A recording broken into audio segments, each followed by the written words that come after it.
Hi, everybody. This is Justin back with I'm Your Aid Astrology for another weekly update. And this week, I want to heavily focus on the full moon in Libra.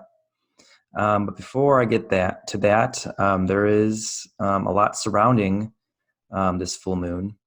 My last video, I covered extensively the Mars Saturn conjunction square Uranus. And I'm going to touch on that briefly, but I want to focus on the positives of this full moon because I think there's a lot of positives in the air at this time, surrounded by a hint of chaos. But for those of you that want to get more of an in-depth understanding of Mars square Saturn, conjunct Saturn square Uranus, take a look at my most previous video. But I'll give you a brief example of how that kind of manifested. In one way, we had, Uranus is in Taurus, and the Mars squaring that is kind of disruption. So I actually experienced my first earthquake in Idaho. I was actually on the phone with my mom, and I felt like I was vibrating on a very extreme level. And everything around me was shaking. My desk, my computer monitor, the doors in my room. And I guess it was wishful thinking, but at the moment I thought I was actually vibrating or ascending into the fifth dimension. And once I realized that's not what was happening, I got a little disappointed. But my first earthquake, everyone. So that was kind of how that was affecting us on a physical level. When you talk about Uranus, it just made me really think about, kind of the magic of Uranus. It's liberating. It shakes you out of situations that no longer serve. I feel like Uranus is the course corrector. So if we're off path in any way, it shakes us from that, even though on the surface it could look like a really bad thing. But Uranus always kind of pushes us into a better direction. So, I've always had a love-hate with Uranus because it's always not so pleasant to be in an earthquake. But it's really interesting how after that physical earthquake occurred, it freed up a lot of space in my life. I use myself as an example often, just to kind of put some things in perspective in the houses.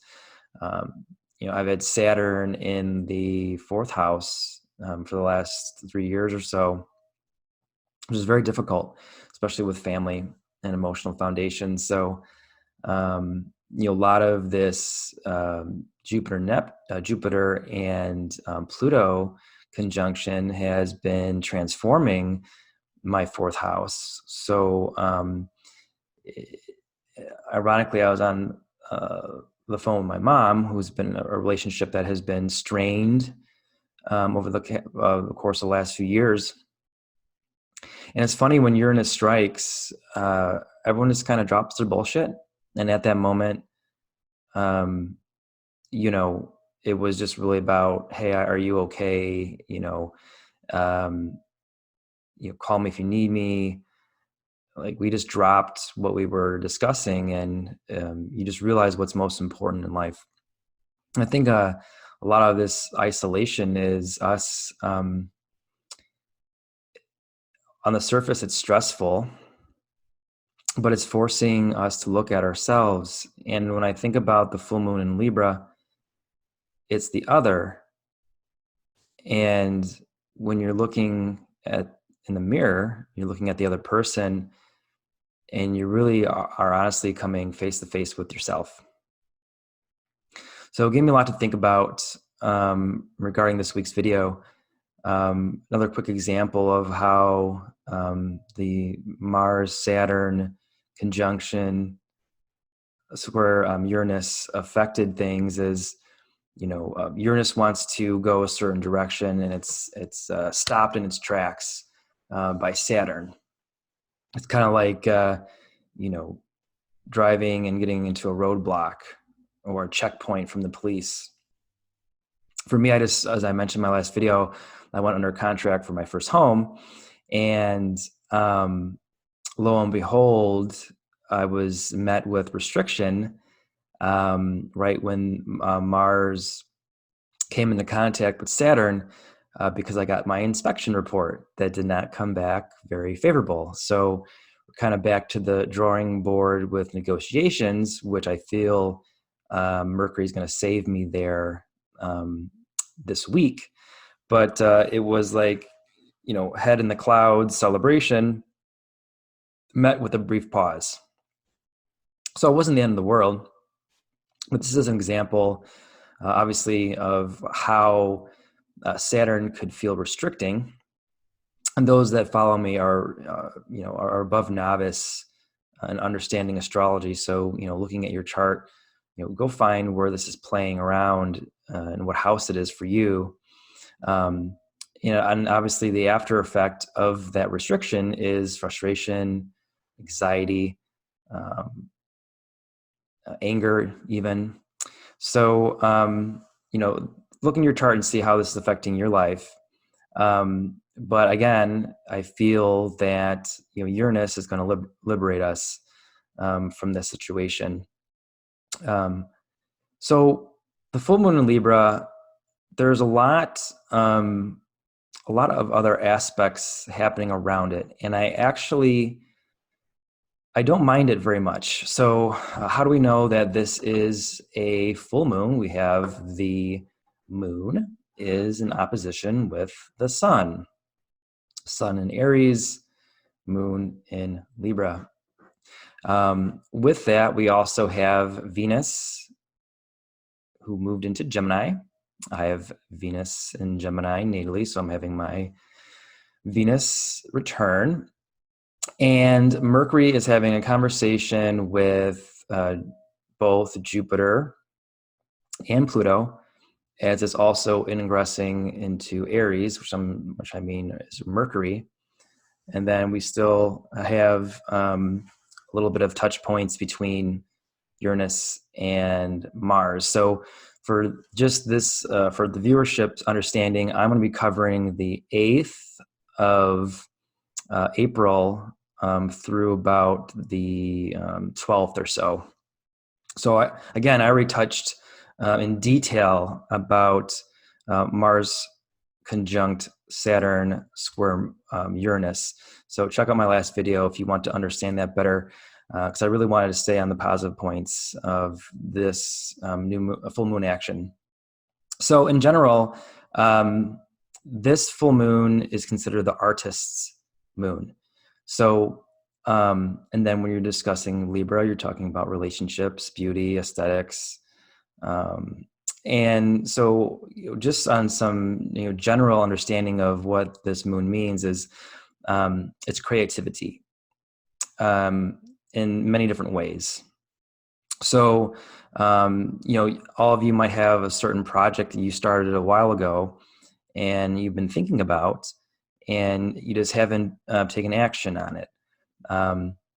This also brings relationships into balance. It's also a culmination of certain relationships. And I don't normally bring in Juno into these updates, but I feel that it's affecting this full moon in a great way. So I find that there is some fated relationships that are taking place. So, in general, I think what's happening is in the beginning of the week, around the 8th and 9th, there's going to be some communication that comes in from Mercury. And it's going to be, since we're talking about Pluto and Jupiter, it's going to be some deep conversations that bring some clarity. It might be some potential healthy business negotiations, maybe even an interview of some kind, which brings positive news. When you're talking about Venus and Gemini, it is childlike fun and creativity. It's learning and teaching. So a couple examples of this is, I have a client who I read for last week, and I basically came to the conclusion that um, they are on the fast track of being an entrepreneur. And Uranus will probably remove some things in their life in order to make space for that. And we have a small business or entrepreneur business coaching call right around this Mercury touch point. So this person is got to a place of clarity. They understand of what direction they're going. And now they're going to learn something new. Venus in Gemini.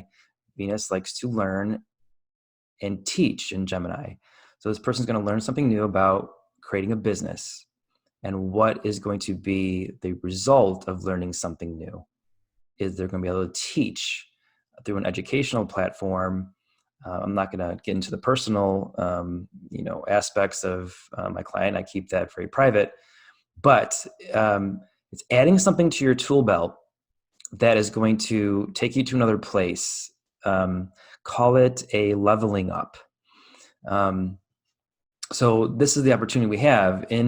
I talked about this in my last few videos, is isolation. This is a gift and opportunity for us to really dive into some things, because we have all these distractions taken away. We can't go outside. We can't watch baseball. We can't can't go to work. We can't meet with our friends. So yeah, on the surface, that is really frustrating, but it forces us to look ourselves in the mirror. A family member contacted me and says, Justin, I'm going nuts. I can't get to my therapist. I can't go to the gym and find my outlet in exercising, to fend off, my anxiety. And then I feel like when I'm in meditation, I just float away. And I said, well, good. Maybe you're being asked to float away right now. I feel that there are, with Mercury and Neptune still conjunct, I feel like there are messages in our meditative state. I feel like there's messages in our dreams right now. I told someone the other day, a message came in from my guides and says, leave a journal next to your bed. The next few mornings when you wake up, you're gonna have some very profound messages that are gonna lead you or give you clarity, Mercury, Pluto, Mercury, Jupiter, into your next steps. And the person messaged me and kind of gave me some bullet points of what they were able to remember in the dream state. And we feel like it really tied to the direction they were going.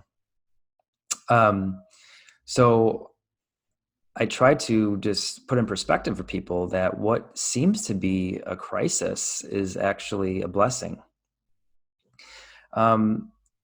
Another part of this, Mercury sextile Pluto, is some really deep conversations. And when you talk about the full moon in Libra, it could be a repurposing of relationships with Juno there. There could be some healing. And Jupiter and Pluto are still together.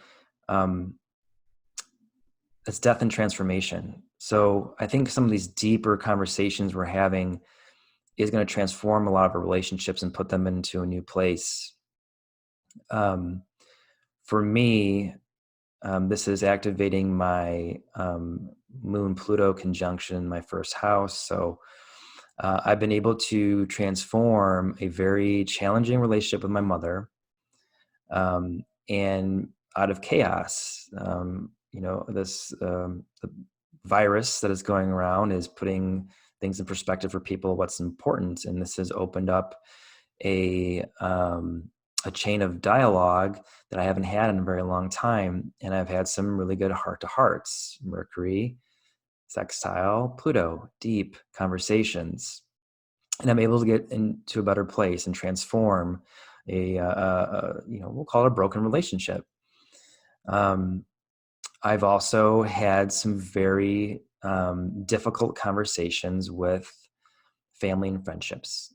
It might have came from a knee-jerk reaction that Mars might have been playing a part of. and it shook people to a reality, Uranus. And was this: I have been hiding my true self on my social media. I've only been historically posting things that I think other people will accept about me. Stupid pictures of my cats, me hiking, um, you know, mindless small talk, which, for a Pluto first house person, I like depth and substance to my relationships and conversations. I'm not a good small talk person. And, I've talked about this before, that we have two types of people in our lives, and they are what I call the wing fluffers versus the wing clippers.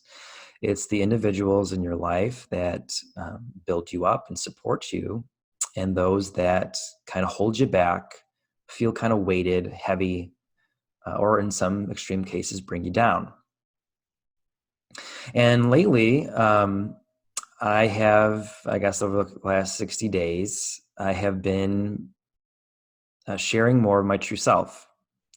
And those of you that follow me know that a lot of my personal posts are mainly centered around astrology, shamanic anecdotes, and my alternative views of the world at large. I have a Jupiter-Uranus conjunction natally, so a lot of what I say could be very outrageous. I shake people from their dogmatic states of being. I feel like I am here to deliver a message. And what I've noticed is friends and family have been picking and choosing what they support of mine. So what I did is I repurposed a lot of these relationships. I unfriended a lot of my family members and even closest friends from childhood. And it wasn't like a, unfriend, like, haha, we're not friends anymore. It wasn't done in malice. There was a detailed explanation that followed. One of these is a family member of mine that has really strict, dogmatic beliefs. And a lot of what I talk about is outside of their box of comfort and understanding. And, I remember when I first started studying Reiki, and in my mind, I was contributing to the collective and healing and doing God's work in a lot of ways. And I was met with a lot of judgment, stating that you could only heal through Jesus Christ, and what I was doing was wrong, and I was going to hell, or at least I was risking going to hell. And that really affected me, and that relationship with them has never been truly the same since then, because I really kind of built walls in response to that. And I just let them know that, if you want to be in my life in the way you and I prefer to have this relationship, no one is allowed to pick and choose what they want to support of me. You're either on the Justin train or you're not. And it's kind of harsh, but this is me creating my boundaries and standing in my power. And so I removed them, because now with social distancing, social media is a really stronger outlet, or the only outlet most of us have at this point. And from a relationship psychology perspective, it's considered bids of acknowledgement. And when we put a bid out there, whether it's something I say, something I post, and it's not acknowledged by someone you feel is in your support group, you don't feel seen, you don't feel heard, you don't feel accepted, and you don't feel supported. And, some of the after effects of that were quite surprising. And I started getting onto a family text chain. So these people that were no longer part of my social standing, social media wise, we were able to converse via text. I have immediately after, I received a communication from my sister. And my sister has, hasn't been really engaging on my social media for at least since 2012. And we started a dialogue, and a very healthy dialogue. I already mentioned the situation with my mother. So in a lot of ways, yes, what I did was maybe a little knee jerk, but I felt like it was warranted. And I gave a very deep explanation of it. And what happened? It opened up communication. That engagement activated Jupiter and Pluto. It transformed the relationship. And I think, in certain other cases, with wing clipper situations, those relationships are maybe being repurposed, not eliminated fully from my reality. But what it did is make space. And when I'm talking about space is I'm talking about Juno having a very big effect of this full moon, paired with Mercury's conversation with Jupiter and Pluto. I think that those of you that might go through a similar process, you might repurpose certain relationships, or there's a culmination point to make room to receive faded relationships. I think the best I like to call this is you made room for some earth angels to come into your reality. There'll be people that are going to represent an earth angel to me, and I might represent an earth angel to them.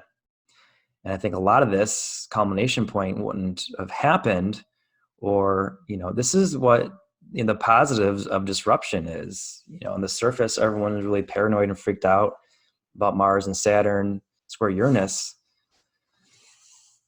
And yeah, it wasn't a fun thing to do, and it was one of the hardest things I've ever had to do in any of my personal relationships. But what was the end result of that was transformation and receiving something better.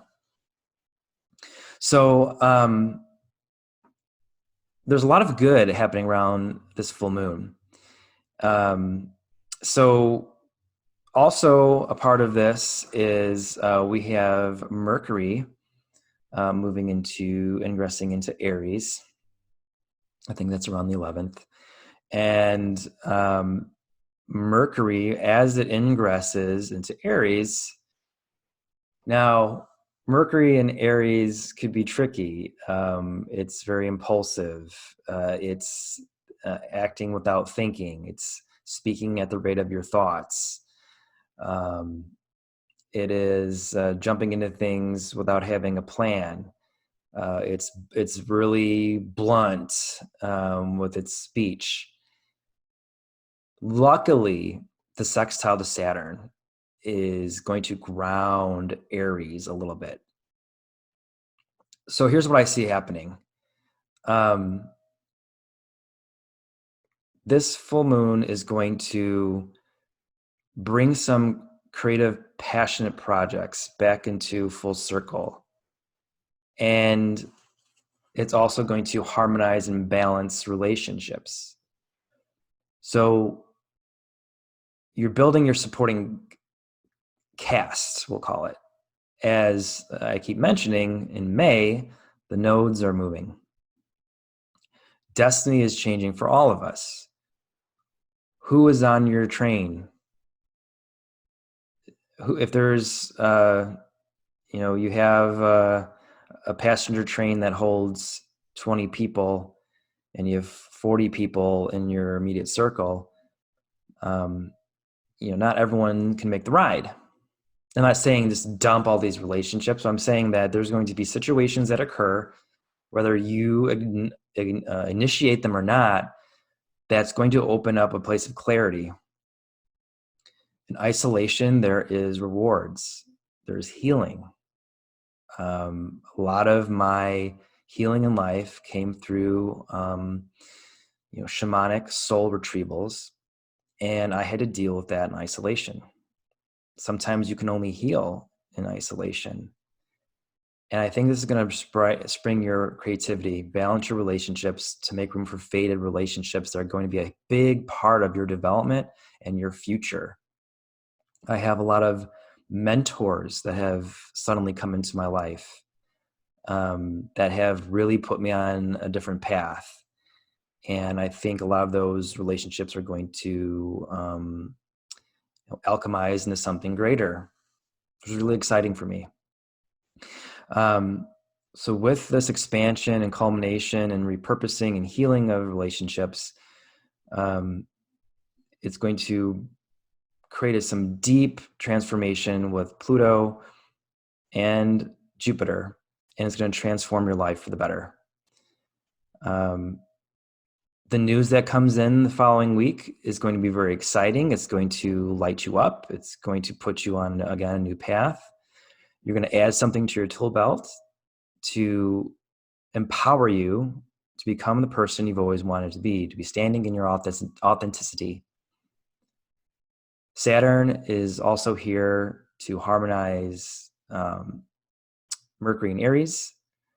So I'll give you another example of that is the reading I had where I working with a lot of future entrepreneurs. They're on fire. They want to get their channel going. I want to do this. I want to do that. And my business call with them is going to be like, okay, you have your creative stimulation.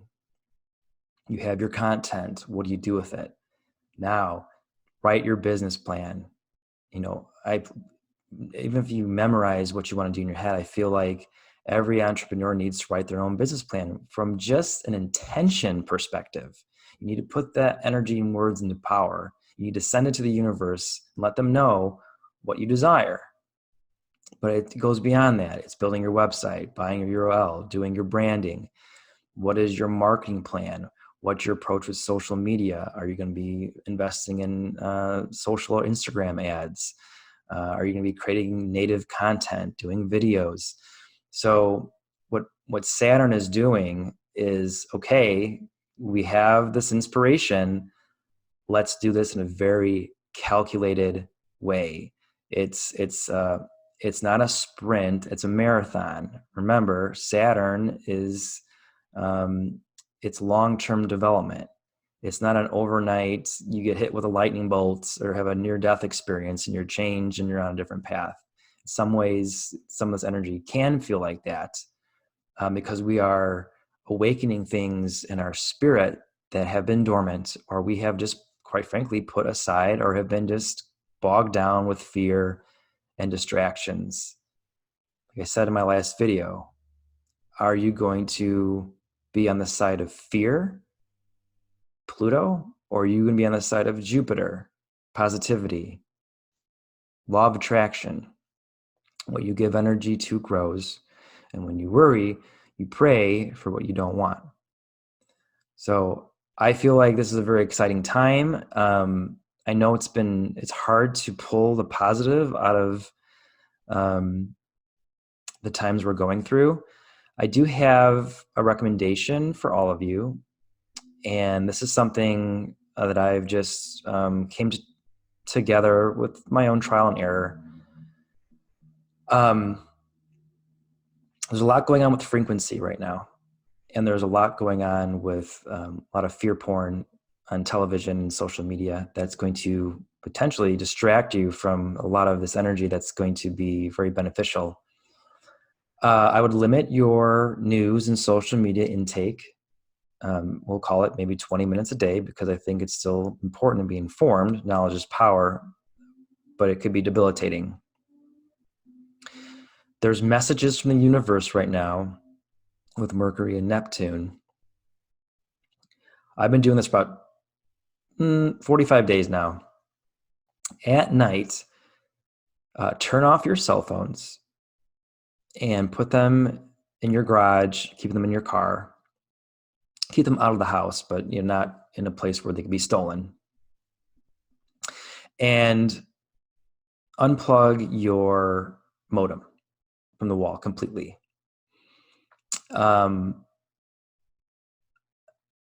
When we're younger, we have an easier channel to our dream state and creativity. And then we get rolled into programming, whether it's social, parental programming, what have you. We're told to not be creative, stop being a kid. And since I've been doing this exercise at night, I will tell you that I've had the most vivid, imaginative, what seems to be real life interaction on the other side. It probably hasn't been this vibrant for me since I was in the early stages of childhood development. And it's sparking creativity. It's the messages are strong. So maybe a way to temper some of these harsher energies that are in play is this is your script. We'll try it for a week. It's if the pants don't fit, take them off. But this is my challenge to all of you. And I want you to do this digital frequency detox. And I think it's really going to help. Again, it's not for everybody, but I think you guys ought to give it a try. And I'm very curious what you find. Keep a journal next to your bed and record whatever you can, even if it doesn't make any sense. You can always meditate on those bullet points and notes at a later time. Some of the people I've been working with have had some breakthroughs when it comes to this exercise, and I'm very curious. I'll share with you as well, but leave in the comments what you're getting in your dream state. And that way we're creating a social support system. And some of your examples that you leave in the comment section could really inspire and help others to do the same. So please do so. And I think we'll find some illuminating information. Fear not, we're almost through this. The sun is going to square Pluto. I think it's the 14th or 15th. Once we get past that one, I think things are going to lighten up quite a bit. And society in general might never be the same as we know it. But I think we'll get a little bit more to a place of normality. And so your opportunity of being alone with your thoughts, and alone with yourself, and alone with your healing could be limited. So take advantage of this while you can. There are great things in store with you. The nodes are changing. Destiny's at your door. It's time to make the steps and tap into your creativity. Another way to deal with toxic thoughts is to learn something new. Learn something for yourself that can help empower others. I think that's kind of what Venus and Gemini is here for us to do, is to add something to our tool belt to help our transformation with Jupiter and Pluto. The full moon is balancing our life and bringing us to a new place. So when the nodes do change, you're ready to step through that door of your dreams, wishes, and desires. This is Justin with I Am Your Aid Astrology. I'm not your coach. I'm not your guru. I'm not your guide. I am your aid. I'm your angel in disguise. I help you, empower you,